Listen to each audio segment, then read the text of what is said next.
नहीं संभल रहा है वो देखते हैं कि आप देश की आलोचना करते हैं। चुप लुच्चा, तुम देश कब से हो गया जी? नाविक की धैर्य परीक्षा क्या जब धाराएं प्रतिकूल न हो। हमको दे दिए हैं पत्थर कि तुम पत्थर चलाओ, अब बेटा को दे दिए हैं बीसीसीआई, उसको दे दिए हैं आईपीएल कि तुम आईपीएल खेलवाओ। 21 साल में 2 आईपीएल हो रहा है, अब फिर हो रहा है।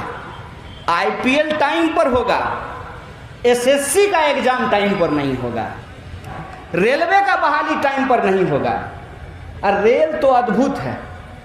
कल परसों एक वीडियो देख रहे थे, उल्टा ही रेल चल रहा था। बताइए, जिनसे रेल नहीं संभल रहा है वो देश क्या खाक संभालेंगे? वो देश क्या संभालेंगे? देश में हमने एक ऐसा सरकार चुना, वो घड़ी डिटर्जेंट की तरह नहीं है, पहले इस्तेमाल करें फिर विश्वास करें, ऐसा नहीं। प्रचार पे हमने एक सरकार चुन दिया है। प्रचार पे कोई ये पूछने को तैयार नहीं है कि उस प्रचार की हकीकत क्या है। वो कहावत है ना, दिल आया गधी पर तो परी का क्या करें। दे दिए दिल, कोई बात नहीं है, दिल का हम सम्मान करते हैं। माँ बाप भी जब कहते हैं ना, पढ़ लो, समय बर्बाद मत करो, प्यार मोहब्बत के चक्कर में मत रहो, तो हम लोग भी कहाँ मानते हैं। दिल का मामला है।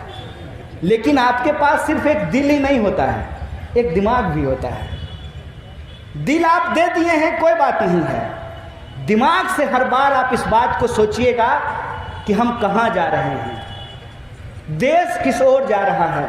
जो भाजपा के समर्थक हुआ करते थे वो आजकल आ करके हमसे बात करते हैं और कहते हैं कि तुम्हारी बात पहले हमको ठीक नहीं लगती थी, अब ठीक लगती है। तो हम बोले कि हमारी बात तुमको पहले ठीक क्यों नहीं लगती थी? तो बोला कि तुम जब बोलते थे ना तो मेरी भावना आहत हो जाती थी।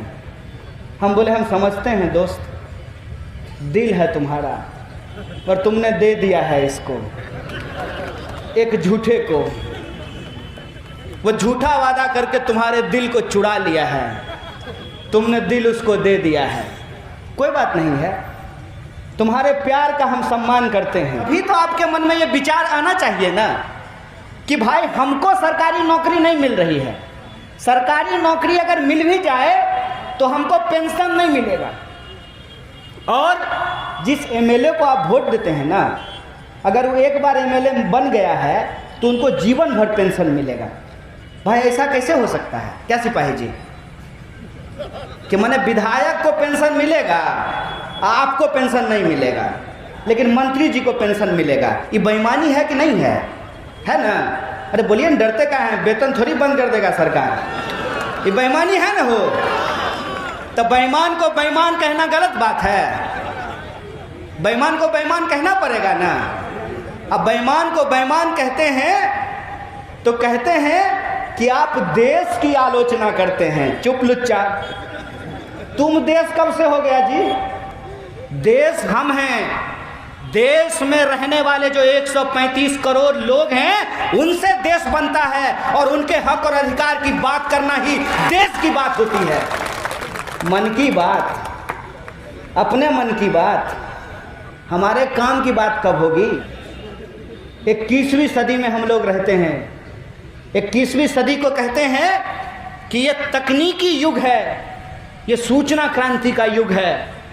इस सूचना क्रांति के युग में शरीर से सिर्फ ताकत नहीं होता है, 56 इंच आपका है कि नहीं है, हम इंची टेप लेकर के नापने के लिए नहीं गए हैं, लेकिन आपका ऊपर का महल खाली है, ये बात हम जरूर समझ गए हैं।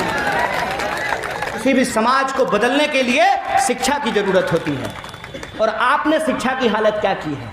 आप लगातार शिक्षा के बजट को घटा रहे हैं। शिक्षा का बजट आप लगातार क्यों कम कर रहे हैं? शिक्षा का बजट आप लगातार इसलिए कम कर रहे हैं कि पढ़ने लिखने वाले लोग पैदा होना बंद हो जाएं। क्योंकि जब पढ़ लिख लेगा तो सवाल पूछने लगेगा, और जब सवाल पूछने लगेगा तो नागरिक बन जाएगा, और जब देश में रहने वाले लोग नागरिक बन जाते हैं तो राजा होने का इनका गुमान चूर चूर हो जाता है, चकनाचूर हो जाता है। इसीलिए लोगों को मूर्ख बनाए रखना बहुत जरूरी होता है। और आज जो गुलामी की जंजीर है वो दिखती नहीं है। वो कहानी आपने सुनी होगी कि हाथी के बच्चा को पकड़ लेते हैं और उसके पैर में एक जंजीर डाल देते हैं। हाथी का बच्चा बार बार उस जंजीर को तोड़ने की कोशिश करता है, लेकिन उस जंजीर को वो तोड़ नहीं पाता। धीरे धीरे उसके दिमाग में यह बात बैठ जाती है कि वो जंजीर वो तोड़ नहीं सकता।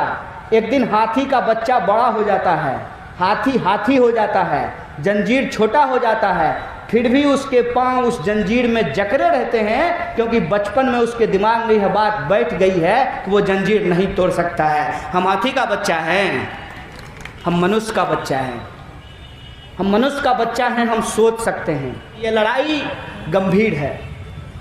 इस लड़ाई में आपको बहुत सारी तकलीफ़ों का सामना करना पड़ सकता है।